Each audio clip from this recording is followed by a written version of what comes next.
প্রতি ঘন্টায় একজন ডিভোর্স হয় আমি এটা মানতে এখনো পর্যন্ত প্রস্তুত না। আমরা মনে করি যে মন বোধহয় একটা জিনিস, একটাই মাত্র জিনিস মন।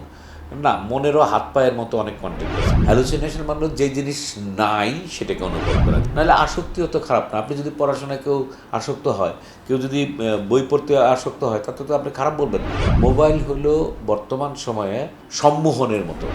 অস্ট্রেলিয়াতে এখন ফেসবুক সহ অনেকগুলো সোশ্যাল মিডিয়া বিলো 18 একেবারে নিষেধ। মানসিক রোগের চিকিৎসার জন্য অনলাইনে চিকিৎসা বরং ভালো। শিশুর আবেগ আপনি কেন নিয়ন্ত্রণ করবেন? আপনার বাবাও কিন্তু বলছে তুমি একটু বেশি করো, আমাদের সময় এরকম ছিল না। আমার বাবাও বলছে যে তুমি একটু বেশি করো, আমাদের সময় ছিল না। ডিভাইস আসক্তির বৈজ্ঞানিক জিনিসটাকে বলে আচরণগত আসক্তি অথবা বিহেভিয়ারাল অ্যাডিকশন। তো বিহেভিয়ারাল এডিকশন মানে কি? এর আগে আমাদেরকে এডিকশন শব্দটা বুঝতে হবে। এডিকশন মানে হলো বা আসক্তি মানে হলো যখন রিপিটেডলি একটা কাজ করতে করতে করতে করতে এমন একটা জায়গায় আমরা পৌঁছাই, যেই জায়গা থেকে যে পরিমাণের কাজটা আমরা করি তার থেকে কম হলে আমাদের অ্যাংজাইটি হয়, কম হলে আমাদের সমস্যা হয়। হয় আমাকে এই আনন্দটা পাওয়ার জন্য অতটুকু অ্যামিউজমেন্ট পাওয়ার জন্য তার থেকে বেশি আমাদেরকে করতে হয়। তো যখন দিনকে দিন বাড়তে থাকে সেটা তখন একটা আসক্তির পর্যায়ে চলে যায়, এবং যখন আমরা কাট করতে চাই, বন্ধ করতে চাই, বাদ দিতে চাই, তখন আমাদের মধ্যে বিভিন্ন রকমের সমস্যা তৈরি হয়। সেটা হলো আসক্তি। সেটা যে শুধুমাত্র মোবাইলের আসক্তি তা না। আপনি যে শাহবাগ মোড়ে আড্ডা মারেন, বা আমি যে মগবাজার মোড়ে আড্ডা মারি, বা কেউ যে কোনো একটা জায়গায় আড্ডা মারে, মারতে মারতে মারতে মারতে যখন আমরা না যাই, ওই কাজটা না করি, তখনই কিন্তু আমাদের মধ্যে খারাপ লাগে। এটাও কিন্তু আসক্তি। তাহলে আসক্তি বিষয়টা আমাদেরকে আগে বুঝতে হবে। সেই আসক্তিটা নর্মালও হইতে পারে। আসক্তি যখন লিমিট ক্রস করে অন্যান্য কাজের ক্ষেত্রে, আমাদের দৈনন্দিন কাজের ক্ষেত্রে, পেশাগত, পারিবারিক, অর্থনৈতিক, সামাজিক, রিলেশনশিপ, যত জায়গায় আমাদের একটা মানুষের যে ওই জায়গাটা যখন হ্যাম্পার করে, তখন সেটা আসক্তির একটা রোগের পর্যায়ে যাবে। নাহলে আসক্তিও তো খারাপ না। আপনি যদি পড়াশোনায় কেউ আসক্ত হয়, কেউ যদি বই পড়তে আসক্ত হয়, তাতে তো আপনি খারাপ বলবেন না। সুতরাং আসক্তিও খারাপ কিছু না, কিন্তু মোবাইল দেখাটাও খারাপ কিছু না। এই যুগে আপনি মোবাইল বাদ দিয়ে কী করতে পারবেন? আপনি পড়াশোনা করতে পারবেন না, আপনি কোনো একটা জায়গা থেকে আরেক জায়গায় যেতে পারবেন না, আপনি পৃথিবীর সম্বন্ধে জানতে হলে এছাড়া কোনো উপায় নেই।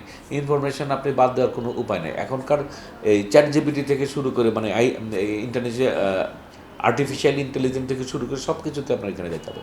কিন্তু আপনি দেখবেন যে সেটার ইউজটা আপনার কর্মক্ষমতা কমাচ্ছে কিনা, আপনার অ্যাবিলিটিকে নষ্ট করছে কিনা, আপনার ঘুমকে নষ্ট করছে কিনা, আপনার দৈনন্দিন কাজে জায়গাটা নষ্ট করছে কিনা।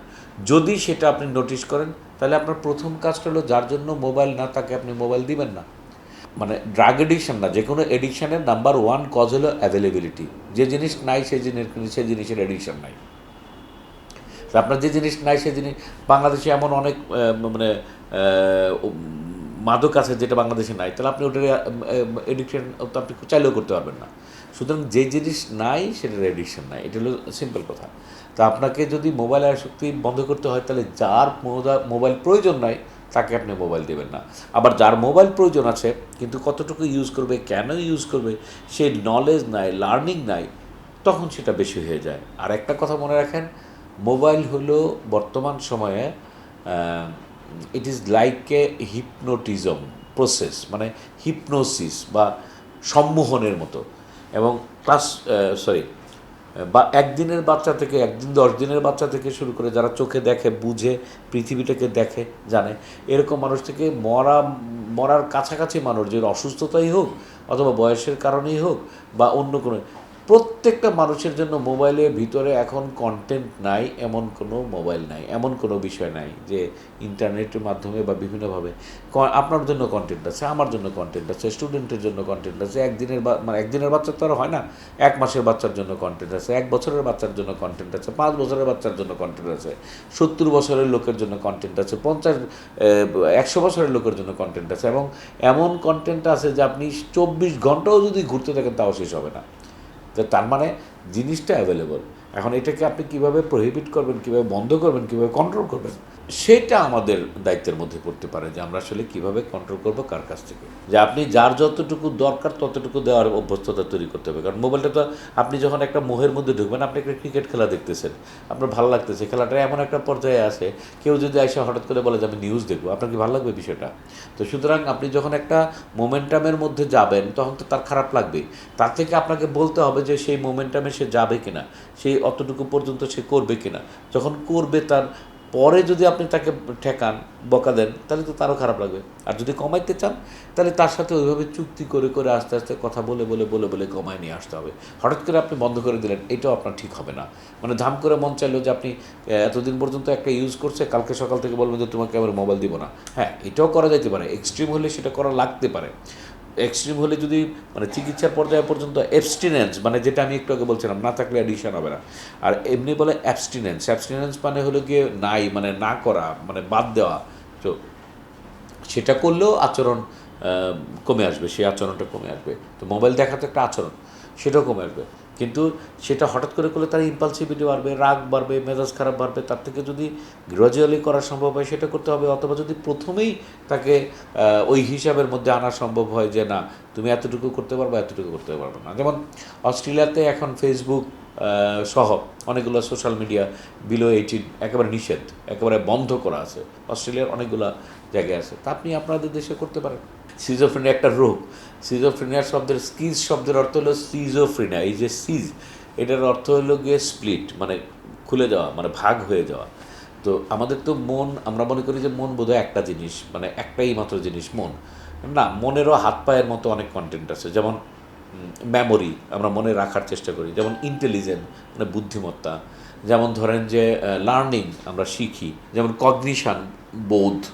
তো এরকম মনেরও অনেকগুলা জিনিস আছে। তো প্রত্যেকটা জিনিসের সাথে, একটা জিনিসের সাথে আরেকটা জিনিস কানেক্টেড, হয়তো বা এক না, কিন্তু কানেক্টেড। যেমন আমার হাতে কাজ করতে গেলে আমার পা, আমি যদি কোনো কিছু করতে চাই, আমার সামনে গিয়ে করতে গেলে হাত দিয়ে ধরতে গেলেও আমার পা, আমি যদি ফুটবল খেলতে চাই আমার হাতও সাথে যাবে। তো বিষয়টা হলো একটার সাথে আরেকটা কানেক্টেড। মনেরও যখন এই একটার সাথে আরেকটা কানেক্টেড থাকে, তখন এটা নর্মাল মন হিসেবে কাজ। যখন এই কানেকশানটা ছুটে যায়, কানেকশানটা প্রপারলি কাজ না করে, তখন যেই অসুস্থতাটা তৈরি হয় সেটি আসলে সিজোফ্রেনিয়া। মানে এটা নাম দিয়ে এইভাবে বিচার করা হয়। আর সিজোফ্রেনিয়াতে যেটা দেখা যায় যে একজন মানুষের, এটাকে বলে যে রিয়েলিটি ডিস্টরশন, মানে ওই যে স্প্লিটিং বলছিলাম, রিয়েলিটি মানে আমার চারদিকে যা আছে, আমি যা শুনছি, যা করছি, যেভাবে চলছে, এটা ডিস্টর্টেড হয়ে যায়। আমি যা দেখছি সেটা সত্যি না, আমি যা শুনছি সেটা সত্যি না, আমি যেখানে আছি সেটা, যেটা ফিল করছি সেটা সত্যি না। মানে ওই কানেকশানটা ছুটে যায়। কতগুলো সিমটমের মাধ্যমে এটা বোঝা যেতে পারে। যেমন হ্যালুসিনেশন মানে যে জিনিস নাই সেটাকে অনুভব করা, যেটা নাই সেটাকে অনুভব করা। এখন আমি চোখ বন্ধ করলে আমার মায়ের কথা চিন্তা করলাম, এটা হ্যালুসিনেশন না, এটা ইমেজ। অথবা অনেকে বলে ভূতের মতো দেখলাম, কালোর মতো দেখলাম, এটার মতো দেখলাম, আমার সামনে দিয়ে চলে গেল, এগুলো ইমেজ। এগুলো হ্যালুসিনেশন না। হ্যালুসিনেশন হলে স্পষ্ট, একেবারে আমার সামনে যা আছে সেটা সত্যি, আমি চাইলেও সরাইতে পারবো না, এবং আমি এটা বিশ্বাস করি এবং এটা ভাবি যে এটাই সত্যি, এটাই হ্যালুসিনেশন। ডিলিউশন মানে হলো ভ্রান্ত বিশ্বাস, যে বিশ্বাসটা সত্যি না এবং কোনোভাবে চেঞ্জ করা যাবে না। যেমন আমি ভাবছি যে বাইরে যারা আছে তারা আমাকে ক্ষতি করবে এবং আমাকে মেরে ফেলবে, এবং পৃথিবীর সমস্ত মানুষ, সমস্ত যুক্তি, সমস্ত বুদ্ধি দিয়েও যদি বলে যে না, মারবে না, আমি সেটা বিশ্বাস করব না। এটা হলো ডিলিউশন। তো এইগুলো নিয়ে অনেক আইন, অনেক রুলস, অনেক নিয়মকানুন, অনেক কিছুই হয়ে গেছে। তো এই যখন একজন মানুষের মধ্যে দীর্ঘমেয়াদী হ্যালুসিনেশন, ডিলিউশন এবং তার রোগটাকে রোগ না মনে করে রিয়েলিটি ডিস্টরশন হয়, তখন সেটাকে সিজোফ্রেনিয়া বলে, বা ওইটাই একটা রোগ। আপনি মানসিক চিকিৎসা কোথায় ব্যয়বহুল বলছেন? আপনি কোন চিকিৎসা ব্যয়বহুল না? আপনি কার সাথে তুলনা করবেন? যে আপনি যে বলছেন ব্যয়বহুল, আপনি একটা আমার সাথে, মানে আমাকে একটু অন্য রোগের চিকিৎসাটা বুঝায় বলেন যে ব্যয়বহুল কোনটা আর এটা কোনটা ব্যয়বহুল না। মানে অন্য রোগের সাথে মানসিক রোগের চিকিৎসার কস্টিং অত বেশি না। আর আপনি যদি সরকারি হাসপাতালে যান, দেখেন প্রাইভেটের সাথে তুলনা করলে খুব বেশি লাভ নাই। আমরা যখন জাস্টিফিকেশান জরিপ দেই তখন দিই সরকারিটা, আবার যখন হিসাবটা করি তখন করি প্রাইভেটটা। এটা করলে তো হবে না। আপনি বাংলাদেশে কয়টা মানসিক রোগের বেড আছে যদি হিসাব করি, তখন বলি যে সরকারি কয়টা বেড আছে। আর যখন বলি যে চিকিৎসা কীরকম হয়, তখন প্রাইভেটের হিসাব করি। আপনি যে প্রাইভেটে আরও প্রাইভেট যে আরও 400 ক্লিনিক আছে, এগুলোর বেড কি হিসাব করবেন না আপনি? আমরা এটা করি না। তো সব কিছুতেই আমরা হিসাব করি, জরিপ করি হলে সরকারের, মানে ওই বলার সময়, কিন্তু হিসাব খরচ দেখায় হলে গিয়ে প্রাইভেটের। এটা করলে তো হবে না। আপনি সবগুলো মেডিকেল কলেজে এখন মানসিক রোগের ডাক্তার আছে, প্রাইভেট এবং সব, সেখানে কত টাকা খরচ আছে? 10 টাকা থেকে শুরু করে 30 টাকা, 40 টাকা। এটাই তো আউটডোরের টিকিট। মানুষ যে পরিমাণের আছে সে পরিমাণের চিকিৎসক বা লজিস্টিক বা সাপোর্ট নাই। বাংলাদেশের যে পরিমাণে মানসিক রোগ আছে সেই তুলনায় চিকিৎসক বর্ণনা সাপোর্ট নাই, এটা সত্যি কথা। কিন্তু আপনি যদি একজন মেডিসিনের ডাক্তারের সামনে যান, কয়দিন লাগে সিরিয়াল পাইতে? আপনি কোনো সাইকিয়াট্রিস্ট পাইছেন এখন পর্যন্ত যার সিরিয়াল পাওয়ার জন্য 10 দিন, 5 দিন, 20 দিন অপেক্ষা করতে হয়? তো তার মানেটা কি? যে যারা আছে তারাও কিন্তু ফুলফিল হয় নাই। ব্যাপারটা এরকম না যে মানে রোগী অনেক আছে কিন্তু তারা চিকিৎসা পাচ্ছে না এক্সপার্টের অভাবে। এইটা কি সত্যি? এটা সত্যি না। এই কথাটা, এইটাও একটা ভুল তথ্য আমরা প্রচার করি, বা একটা মানে ভুল একটা কি বিভ্রান্তিকর তথ্য যে লোকবল নাই। হ্যাঁ, ঠিক আছে, লোকবল অবশ্যই কম আছে, কিন্তু লোকবলের কমের জন্য কোনো মানুষ সিরিয়ালের দ্বারা চিকিৎসা নিতে পারে নাই এরকম কেউ ফেরত গেছে? তার মানে কি? আর সাইকিয়াট্রিস্টটা কি প্রত্যেক দিন এরকম 500, 600, 200, 300 পেশেন্ট দেখতেছে? তা তো না। তার মানেটা কি? মানেটা হলো যে লোকবল নাই, এটা সত্যি কথা। তার থেকে অনেক বেশি যেটা নাই সেটা হলো সচেতনতা। যেটা অনেক বেশি যেটা নাই সেটা হলো কি মানুষের কাছে চিকিৎসা পৌঁছানোর ব্যবস্থা, সেটা নাই। এখন এইটা নিয়ে আপনি কথা বলতে পারেন, যেমন আধুনিককালে আপনার আমি বললাম মেডিকেল কলেজের কথা, একই সাথে আপনি চিন্তা করেন ইন্টারনেট, অনলাইনের। আমরা অনলাইনে চিকিৎসা দিই, যেমন এই যে আমাদের যে প্রতিষ্ঠান মনের খবর ফর কেয়ার, আমাদের একটা মানে জায়গায় আছে শুধু অনলাইনে চিকিৎসা নেওয়ার জন্য। আমাদের 3 ভাগে ভাগ করা আছে। এর মধ্যে একটা সার্ভিস আছে কার্ড সার্ভিস, মাত্র 450 টাকায় একজন সাইকিয়াট্রিস্টকে দেখাতে পারতেছে অনলাইনে। 450 টাকায় একজন এক্সপার্ট সাইকিয়াট্রিস্ট আর কোথায় দেখাতে পারবে? কোথায় পাবে না। কিন্তু আমাদের এইটাও পর্যন্ত আছে। আর মানুষ যদি অ্যাভেলেবেল করে, ঢাকা শহরে আসতে যেতে 2 থেকে 3 হাজার টাকা খরচ হয়। আপনি আসেন না, আপনি বাসায় বসেন, আপনি আপনার বাসায় বসে আপনার জায়গায় বসে আপনি চিকিৎসা নেন। তাতে অনলাইনে যদি খালি একটু অভ্যস্ত হয়ে যায়। দেখেন, আমরা যখন বাটন ফোন থেকে স্মার্টফোনে আসছি তখন কিন্তু আমরাও ভয় পাইছি যে টিপ দিলে কোন জায়গায় কী যায়, কোন দিকে কী করব। কিন্তু এখন তো সবাই পারে, সবাই পারে।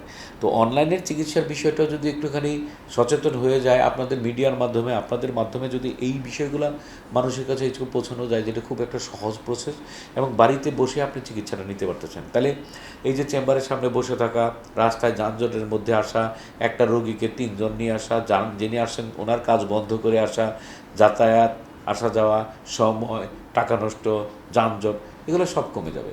সুতরাং মানে এখনও পর্যন্ত মানে ওই সাপোর্টের অভাবে চিকিৎসা নিতে পারছেন না, এটা কিন্তু আপনি বলতে পারেন না।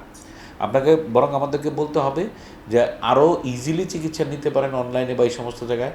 আর আরেকটা কাজ করতে পারেন, সেটা হলো যে সচেতনতা আমাদের বাড়ানো উচিত। মানে যে মানসিক রোগ আছে নিয়ে বসে রয়েছে, তারা হয়তো বা জানেই না যেটা মানসিক রোগ, তারা হয়তো বা চায় না। যেমন আজকে আমি এক পেশেন্টের কথা বলে, আমার একটা মেয়ে পেশেন্ট ইন্টারমিডিয়েটে পড়ে, তার ডিপ্রেশন আছে। তার কলেজ থেকে টিচাররা বলেছে যে তুমি চিকিৎসা নিও না, ওষুধ খাও না। কেন? কারণ তারা তাকে অ্যাক্টিভ দেখে, মানে দেখে যে কাজ করতেছে, কিন্তু সে যে স্লো হয়ে গেছে, তার যে ডিপ্রেশন আছে, তার সুইসাইডাল আইডিয়া আছে, সেটা কিন্তু তারা জাজ করে না, দেখতে চায়ও না। এবং এই মেয়েটাই যদি স্কুলে গিয়ে বলতো স্যার আমার কানের সমস্যা, তাহলে কিন্তু বলতো যে ডাক্তারের কাছে যাও। এই মেয়েটার সব যদি বলতো যে আমার পেটের সমস্যা, তাহলে বলতো ডাক্তারের কাছে যাও। এই মেয়েটা যদি বলতো আমার পিঠের সমস্যা, শরীরেও নয়, তাহলে ডাক্তারের কাছে। কিন্তু মানসিক সমস্যা বলছে, উল্টা বলছে যে ওষুধ বন্ধ করে দাও। তো এই যে একজন টিচার এই কাজটা করতেছে, একজন কলেজের টিচার এই কাজটা করতেছে, তার মানে সচেতনতা পৌঁছাইতে হলে আমাদের কোন কোন জায়গায় পৌঁছাইতে হবে এবং কীভাবে পৌঁছাইতে হবে। আরেকজন ভদ্রলোক আসছেন, উনি ওনার ওয়াইফকে নিয়ে আসছেন। উনি আমেরিকা থেকে চলে আসছে, মানসিক রোগের চিকিৎসাটা ওইখানে প্রপারলি করতে পারতেছে না বলে এখানে আসার জন্য এখানে চলে আসে। এখন এখানে আসার পরে ওই ভদ্রমহিলা পাশে বসা, আর ভদ্রলোক বারবার বলতে যে তুমি এটা না করলে তো হয়, তুমি এটা না করলে তো। আমি যে না করলে যদি হয় তাহলে আমার কাছে আসছেন কেন, ডাক্তারের কাছে আসছেন কেন? তার মানে ওনাদের মধ্যে রোগ এবং রোগের চিকিৎসা ব্যাপারে অ্যাকসেপ্টেন্স নাই। আপনারা এটা বাড়াইতে পারলে সেটা কাজে লাগবে মানুষের। মানসিক রোগের চিকিৎসার জন্য অনলাইনে চিকিৎসা বরং ভালো।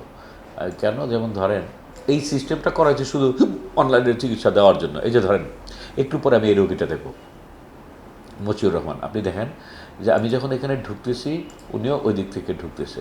এই যে এখানে, এই যে আমি এখানে থাকতেছি, উনি থাকবে এখানে। তো এই যে আমার যে কথাবার্তা শোনা, ওনার কথাবার্তা শোনার মধ্যে কী পার্থক্যটা আছে? কী আছে আপনি এইটা দেখতে পারেন। এখানে তাকান যে আমি এখানে আছি, কী আছে, তারপরে এখানে সব লেখা আছে, ওষুধ টষুধ থেকে শুরু করে কী কী করা লাগবে, psychotherapy, counselling, treatment, investigation, prescription, সব কিছু ওনার কাছে চলে যাবে। এবং চলে গেলে উনি ওইখান থেকে বাসায় বসে সেই জিনিসটা পেয়ে যাবে। বরং মানসিক রোগের ক্ষেত্রে এটা সুবিধাটা কি, সুবিধাটা হলো যে আপনার ধরেন একজন চোখের ডাক্তার তার চোখ দেখতে হবে, আমাদের কিন্তু চোখ দেখতে হবে না। একজন পেটের ডাক্তার পেটে হাত দিতে হবে, কোনো সমস্যা আছে কিনা, আমাদের সেটা করতে হবে না।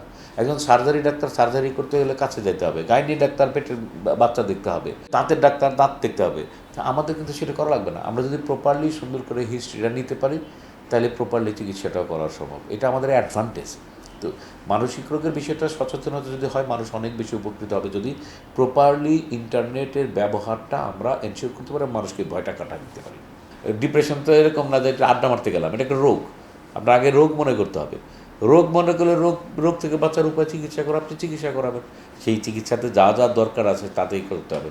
আমরা এইগুলো মানে এই ধরনের প্রশ্ন মানুষের সামনে নিয়ে আসলে মানে আমাদেরকে অনলাইনে বিভিন্ন সময় ফেসবুকে বিভিন্ন জায়গায় মানুষ, ভাই আমার এই রোগ হয়েছে, মুক্তির উপায় কি? মুক্তির উপায় একটাই, চিকিৎসা করা। এখন আপনাকে মুক্তির আর কি উপায় বলতে পারে কে? আমাদের দেশে প্রতি ঘন্টায় একজন ডিভোর্স হয়, আমি এটা মানতে মানে এখনও পর্যন্ত প্রস্তুত না।